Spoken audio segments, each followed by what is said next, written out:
সুপ্রিয় দর্শক, গ্যালারি প্রদর্শনীর দ্বিতীয় অংশে আপনাদেরকে নিয়ে আসলাম।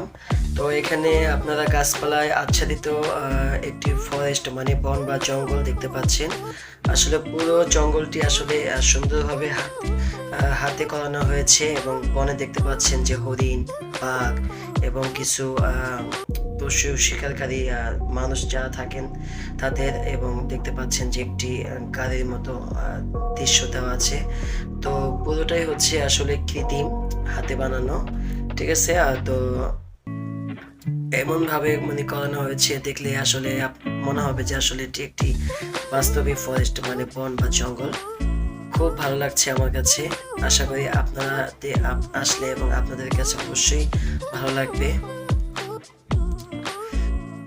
দেখতে পাচ্ছেন যে অনেক গাছগাছালি এবং এই যে রয়্যাল বেঙ্গল টাইগার বাংলাদেশের জাতীয় পশু, এবং তার সামনে আছে হরিণ, হরিণকে ধাওয়া করছে।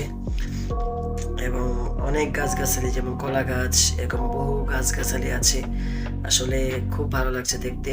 পুরো গ্যালারিটা আসলে সুন্দরভাবে সাজানো, এবং দেখতে পাচ্ছেন যে কত সুন্দর।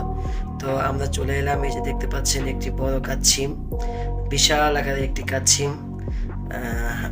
খুব সুন্দর লাগছে। পুরোটা গ্যালারি আসলে এক একটা গ্যালারি এক এক রকম ভাবে সজ্জিত করা হয়েছে, যেটা আসলে দেখলে আপনাদের সকলেরই ভালো লাগবে। তো আমি ২ দিনে আসলে পুরো গ্যালারিটা আসলে দেখে শেষ করেছি।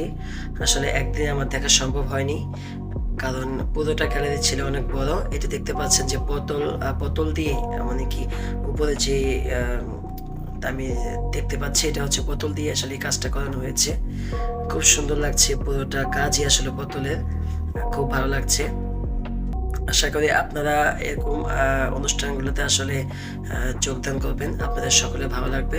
আসসালামু আলাইকুম।